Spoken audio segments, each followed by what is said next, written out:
દ્વારકાની ટ્રીપ છે આ. આપણે કરજણ ટોલ નાકા ક્રોસ કરી દીધું છે. હવે આપણે ચોટીલા પહોંચવા આવ્યા છીએ. જો ડુંગરના અહીંથી દર્શન થાય છે તો અત્યારે પહોંચી ગયા છીએ ચોટીલા. પહોંચી ગયા આપણે મંદિરમાં એક્ઝેક્ટ અને પ્રસાદી લઈ લીધી છે. દ્વારકા પહોંચ્યા છે અને જ્યાં બધી ભીડ છે તો અત્યારે આપણે આવી ગયા છીએ આહિર સમાજની વાડીએ દ્વારકામાં અત્યારે ફૂલ ભીડ છે. અત્યારે હોળીનો સમય છે ને તો લોકો હાલીને આવતા હોય. Welcome to my new vlog. Morning, જય દ્વારકાધીશ ઓલ ઓફ યુ. તો આજે તો આપણે ખબર છે કે એટલે સવારમાં એટલે ટ્રીપ હોય ક્યાંકની. તો અત્યારે ટાઈમ થયો છે 6:30 અને બસ આપણે નીકળવાનું છે. અત્યારે હોળી આવી છે તો દ્વારકાની ટ્રીપ છે આ. તમે ટાઇટલ તો જોઈ લીધું, સુરતથી દ્વારકા. તો બસ નીકળવાની તૈયારી છે. ઓલ સેટ છે, બેગ ને બધું કમ્પ્લીટ છે. નીકળવાનું છે તો જલ્દીથી નીકળીએ. અત્યારે 6:30 થઈ ગયા છે.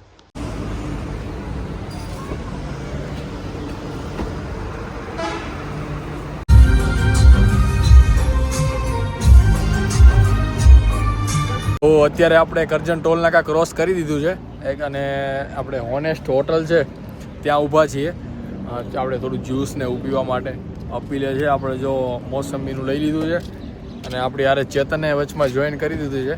આપણે લીંબડી પહોંચી ગયા હતા. આપણે નાસ્તો માટે થોડા ઊભા રહ્યા હતા પણ એકચ્યુઅલી હવે બધું થઈ ગયું છે. તો બસ હવે નીકળવાનું છે અહીંયા લીંબડીથી. થોડુંક ફ્રેશ થઈ ગયા અને હવે બસ જો થોડાક ફોટોશૂટ કરી નીકળી જવું છે. હવે આપણે ચોટીલા પહોંચવા આવ્યા છીએ. જો ડુંગરના અહીંથી દર્શન થાય છે તો આપણો અત્યારનો કંઈક હવે એવો પ્લાન કર્યો છે કે ચોટીલા ડુંગર ચડવો છે આપણે. તો દર્શન કરતા આવીએ માતાજીના ચાઉંડમાંના. તો ચડવાનો છે આ વખતે ડુંગર આપણે. તો અત્યારે પહોંચી ગયા છીએ ચોટીલા અને હવે બસ હાલવાનું આપણે ચાલુ કરી દેવું છે. જો અહીંયા એક્ઝેક્ટ ગેટ છે આપણી સામે. તો બસ ચાલુ કરી દીધું છે હાલવાનું. આપણે બસ નીકળી ગયા. આપણી પાછળ છે અપીલ, અહીંયા આર્યો ચેતન.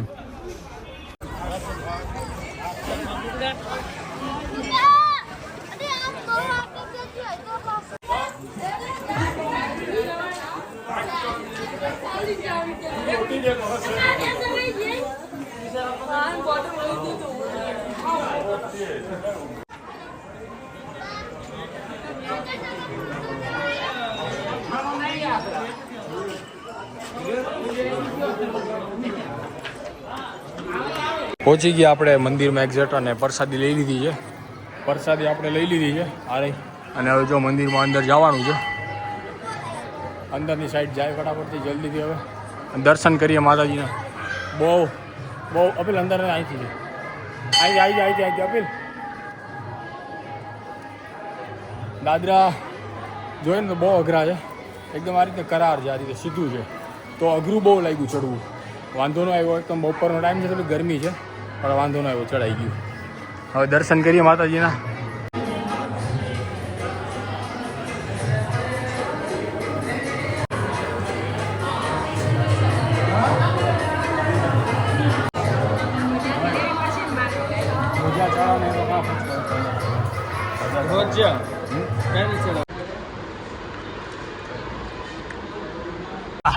આ લીમડી ગામની ફંટીમાં ભાઈ બેઠા હે. આવો કઈ સીન અત્યારે પ્રોગ્રામ કરવાનો હોય વાડીએ. આ ભેગો રામદેવ હે, અહીંયા સુભો હે. બાકી જો ફંટીમાં ભાઈ ફૂલ એસી હાલે અને નીકળી ગયા હે વાડીએ. જઈએ અત્યારે રામદેવ તારા ભાઈ છેડો મજા કરવાની છે આપણે. આ પ્રોગ્રામ કેવાનો કર્યો ભાઈ? પ્રોગ્રામ આખો ગુવાર આખા ગુવારનું હાકે મજા કરવાની છે આજ.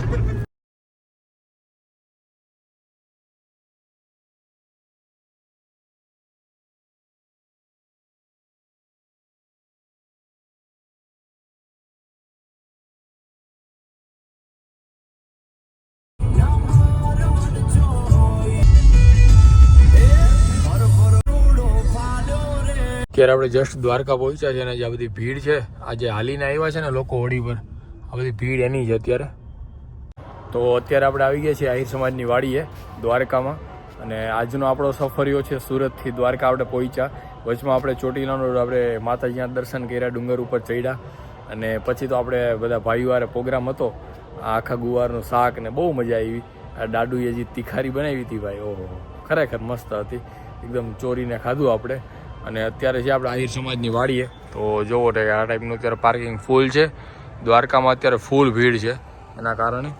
અને એમાં ભીડને કેવું છે કે અત્યારે હોળીનો સમય છે ને તો લોકો પગપાળા આવે, અહીંયા હાલીને આવતા હોય. તો એના કારણે રસ્તામાં ફૂલ ભીડ હતી. મતલબ નોર્મલ છે. કાલે હોળી છે, હોળી અને પરમ દિવસે છે ધૂળેટી. કાલે છે 13 તારીખ. તો એના કારણે છે લોકો પહોંચી ગયા છે, ઓલમોસ્ટ લોકો પહોંચી ગયા છે. થોડા બહુ બાકી હતા એ રસ્તામાં હતા, મતલબ નોર્મલ લોકો, સમજો કે 10-12% જેવા બાકી હતા, રસ્તામાં આવતા હતા. પણ એ કાલે સવાર સુધી પહોંચી જશે. એટલે કાલે જે બધું મેઇન કાર્યક્રમ છે દ્વારકામાં કાલે છે. તો અત્યારે ભીડ છે દ્વારકામાં ખાસથી, આ બાજુ દ્વારકાના મંદિર બાજુ. અને આપણે તો અત્યારે સમાજવાડીએ છીએ, તો મતલબ આહિર સમાજની વાડી. અહીંયા તો આઈ થિંક આહિર લોકોને જ છે એન્ટ્રી, તો એટલા માટે અહીંયા એટલી બધી ખાસ ભીડ નથી. કોઈ તો બી લોકો છે, સમજો કે 400-500 લોકો તો છે જ અહીંયા આહિર સમાજની વાડીમાં. બાકી હોટલ ઓલમોસ્ટ ફૂલ છે દ્વારકામાં, અને ઘણો માહોલ છે, મસ્ત હતું. અત્યારે અમે થોડુંક ફર્યા આમ બહાર, અને અત્યારે અમે બસ આવી ગયા છીએ રૂમમાં. અહીંયા આપણે એક રૂમ રાખેલો છે, તો મસ્ત એકદમ મેનેજમેન્ટવાળું છે આહિર સમાજનું, એકદમ મસ્ત. તો ખૂબ મજા આવી આજના દિવસમાં. તો મળીએ આપણે આવતીકાલે. તો thank you for watching me. Bye bye.